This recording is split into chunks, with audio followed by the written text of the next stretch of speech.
नमस्कार दोस्तों, आइए यूपीएससी जीएस पेपर मेंस 4 यानी एथिक्स का यह प्रश्न देखते हैं। प्रश्न का उत्तर हम लोगों को 150 वर्ड में लिखना है।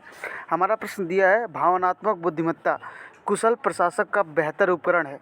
भारत के बदलते प्रशासनिक परिवेश में इस कथन का औचित्य सिद्ध कीजिए। ठीक है, इमोशनल इंटेलिजेंस की बात कर रहा है, आपको पता होगा। आईक्यू और यूक्यू आपको पता होगा। ठीक है, देखिए आप ऐसे लिख सकते हैं अपना उत्तर।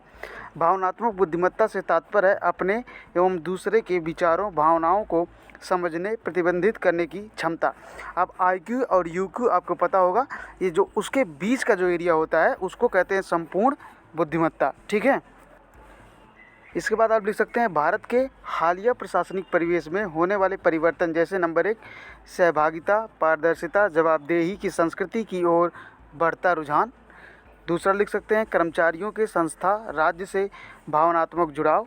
अगला लिख सकते हैं नई प्रौद्योगिकी के युग में कर्मचारियों का नकारात्मक रवैया। अगला पॉइंट आप लिख सकते हैं कर्मचारियों में बढ़ता तनाव। अगला पॉइंट आप लिख सकते हैं बदलती कार्य संस्कृति। उदाहरण के लिए आज के युग में सुशासन के स्तंभों जैसे कानून का शासन, जवाबदेही, पारदर्शिता को लागू करने के लिए केवल बुद्धिमान शासक ही नहीं बल्कि भावनात्मक बुद्धिमत्ता की आवश्यकता होती है।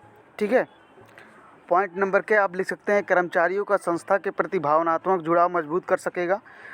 अगला पॉइंट लिख सकते हैं कर्मचारियों का उत्साहवर्धन करें एवं प्रेरणा प्रदान करें।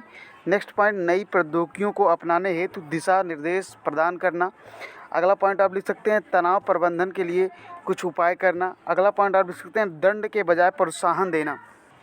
अब इतना सब लिखने के बाद आप ऐसे लिख सकते हैं कि इन सभी तनाव से इमोशनल इंटेलिजेंस प्रशासन में बेहतर उपकरण साबित हो सकती है। Thank you so much for watching this lecture.